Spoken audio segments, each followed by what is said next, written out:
The scream of sinking earth split the silence of the canyon. A young woman, Emma, only 22 and already hardened by loss, froze as her eyes fell on the horrific sight ahead of her. A boy, no older than 16, was thrashing desperately in a pool of quicksand, his arms flailing, his voice growing weaker as the earth swallowed him inch by inch. The desert wind carried his cries for help, and though every instinct told her to turn back, to save herself, Emma felt her feet move forward.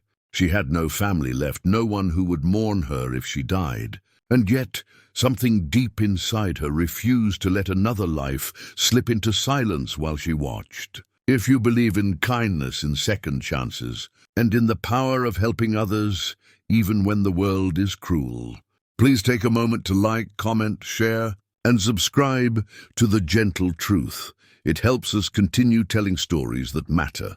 Emma dropped her bundle of firewood and threw herself to the ground near the quicksand's edge. She found a long branch, wedging it forward toward the boy. His dark hair was plastered to his face, his eyes wild with fear, and his hands trembling as he reached.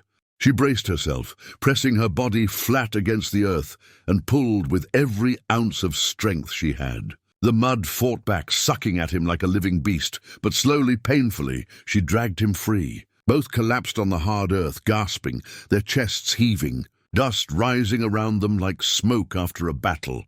Only then did Emma notice the necklace around his neck, intricately beaded, marked with symbols she had only heard whispered in town. He wasn't just a boy, he was Comanche, and if the necklace was what she thought, he was no ordinary tribesman. She had just pulled the son of a chief from death's grip.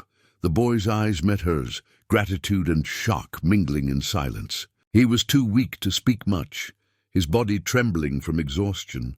Emma built a small fire, tore her dress to make cloth strips, and gave him water from her canteen. All through the night she kept watch, heart-pounding, mind racing with fear. If his people found her with him, would they see her as a savior or an enemy? The next morning, the boy was strong enough to stand. He touched his chest, bowed his head in thanks, and with slow steps he disappeared into the canyon. Emma thought that would be the end. A brief act of mercy, soon forgotten by the world.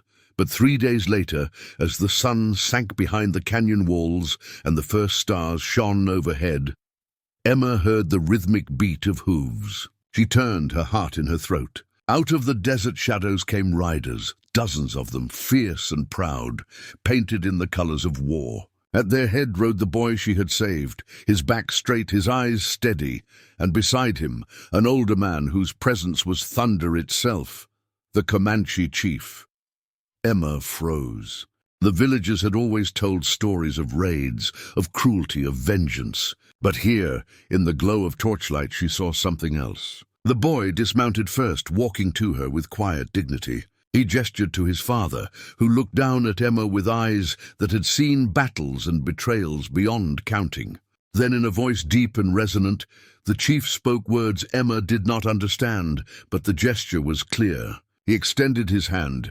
It was not the hand of war. It was the hand of gratitude. Emma's knees weakened. She had lived for so long in shadows, shunned by neighbors after losing her family to sickness, surviving alone at the edge of the desert, that the warmth of being seen, truly seen, nearly broke her.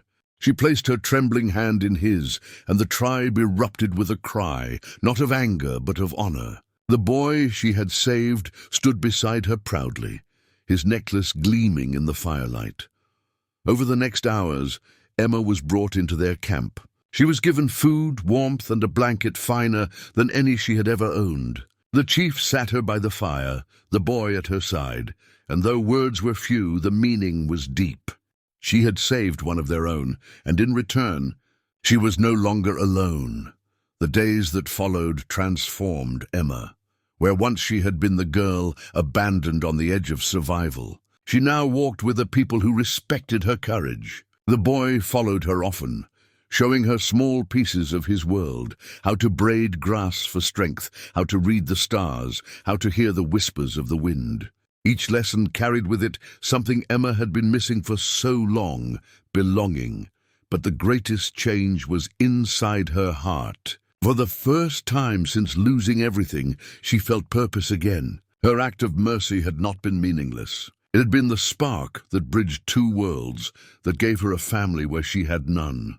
And though she knew life would not be without struggle, she also knew that when the world had sent her despair, she had answered with compassion, and it had come back to her 100-fold.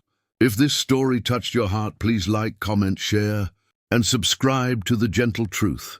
Tell us in the comments what this story made you feel. We read every word, and your voice matters, because sometimes, in the darkest moments, one act of kindness can change everything.